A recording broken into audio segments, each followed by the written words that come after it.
cut to the chase.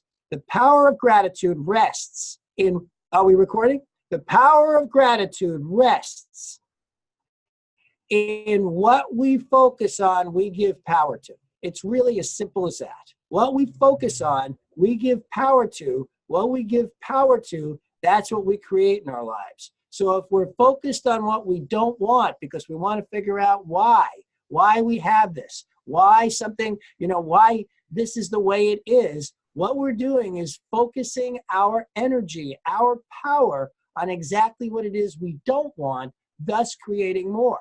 So for instance, getting sick, and the first thing you do when you start having symptoms is run to WebMD to figure out what it must be that you have. You have just made more concrete what it is you don't want. My wife has for years now been astounded that whenever I start showing symptoms of anything, the only thing I ever think about it is whatever it is, my immune system is fantastic at moving it through. Now I'm focused on what I want, which is a magnificent, fantastic immune system. So when other people get the flu that lasts a couple of weeks, I rarely have anything that lasts more than 24 hours. For years now, it just passes through me because I never focus on what I don't want. I focus on what I do want, which is a fantastic, magnificent immune system that does its job and moves out anything that doesn't serve my body. When we focus properly like that, the change that occurs is actually miraculous. So, I got news a couple of weeks ago that my mom, who is 85, has been given less than 3 months to live. That her cancer has advanced to the point where no treatment is going to support her, and she is now on the way out. My sister was the first one to go visit her and was with her when she got the news. Immediately after hearing the news, my mom got severely worse to the point where my sister called and said she didn't think mom was going to last the week. Then Pam had to go home to work, and my cousin Marcy came in to spend some time with my mom, because now that my mom is on this timetable, everybody wants to visit and see her before she transitions. And Marcy is about as fun-loving as it gets. And so lo and behold, all of a sudden, my mom's doing way better. All of a sudden, she's not showing any symptoms at all. She's laughing. She's going for walks. She's back to being able to drive. She's living life like there's nothing wrong. My brother comes in next. She's doing great. They have a wonderful time laughing and all this stuff. Then I come in and I'm there. We take walks. We go out to dinner. It isn't that she doesn't have the cancer. It isn't that she's probably not going to die shortly. It is, though, that all we talked about was the things that she should be grateful for in life, that she is grateful for in life. We talked about the amazing times we had, let me tell you a couple of stories about my mom.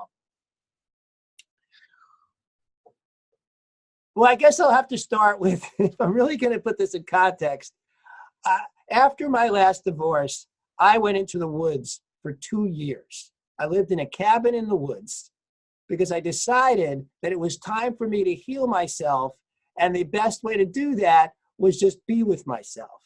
And one of the things that I've been trying to heal my entire life was not taking what my mom did personally when I was a kid, but recognizing she's simply crazy. So it wasn't personal, she's just crazy. So I'm in the woods and I'm concentrating on this. And then all of a sudden, one day, as I'm walking in the woods, I'm saying this again to myself for like the umpteenth time, and it sinks in. I get it on a level that I had never gotten it before. And I bust out crying, and I really get it my whole life. It's like my whole life passed in front of me. You talk about a real permanent change. I transitioned in that moment to a new life. I went from keeping my phone calls to under 5 minutes with my mother for decades to where it changed to where we were on the phone 20, 25 minutes laughing, and I'm really enjoying her company now. But she didn't change. She's still crazy. What changed was my acceptance of who she is, and then looking at all the craziness about her that actually was great, right? Like getting woken up at 4 a.m. and being told, we're going to Cozumel today. Get ready to get on a plane in 2 hours. And this at a time when we actually had an eviction notice for not paying the rent, by the way. But it wasn't like we had the money.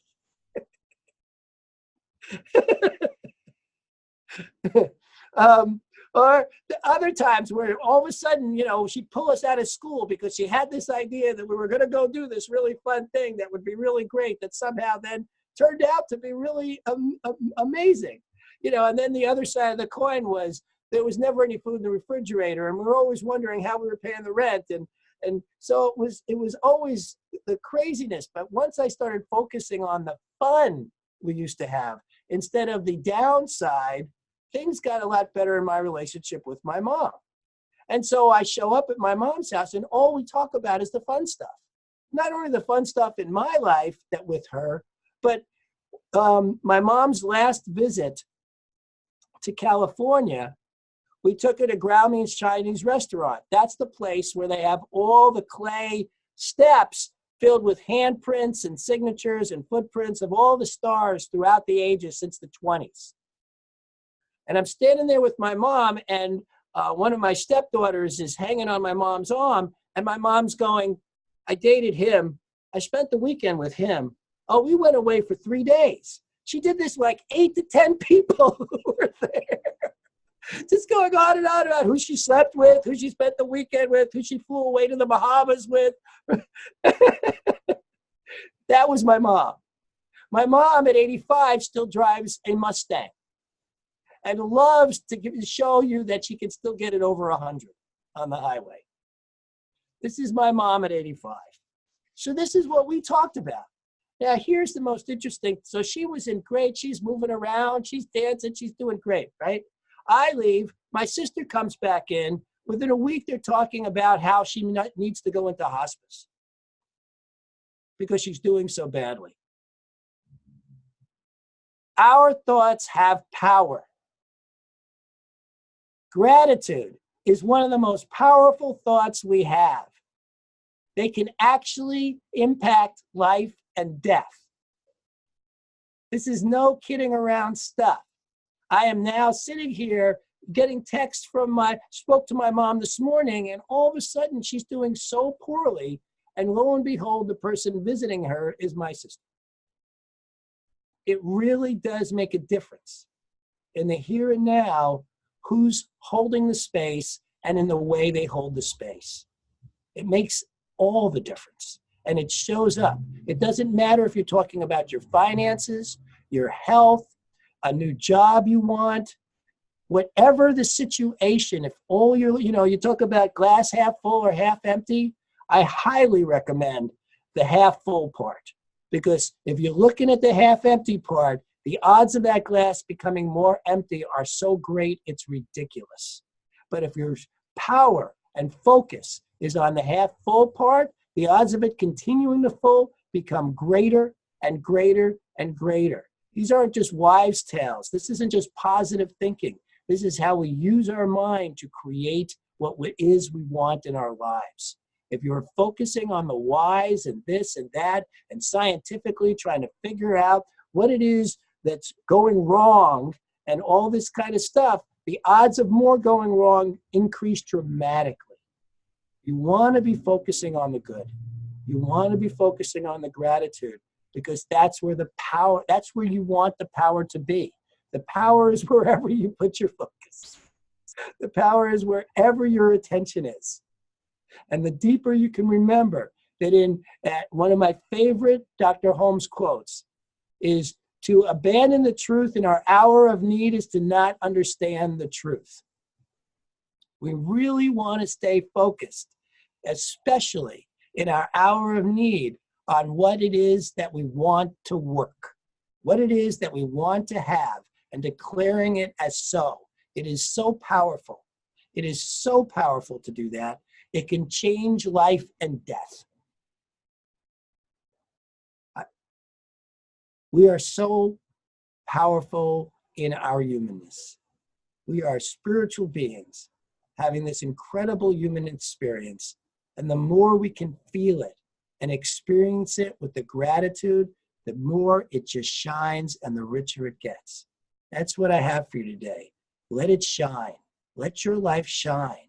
When you feel yourself falling into the glum, falling into the mud, going into the why isn't anything working, remember to abandon the truth in our hour of need is to not understand the truth. Rise, rise, rise.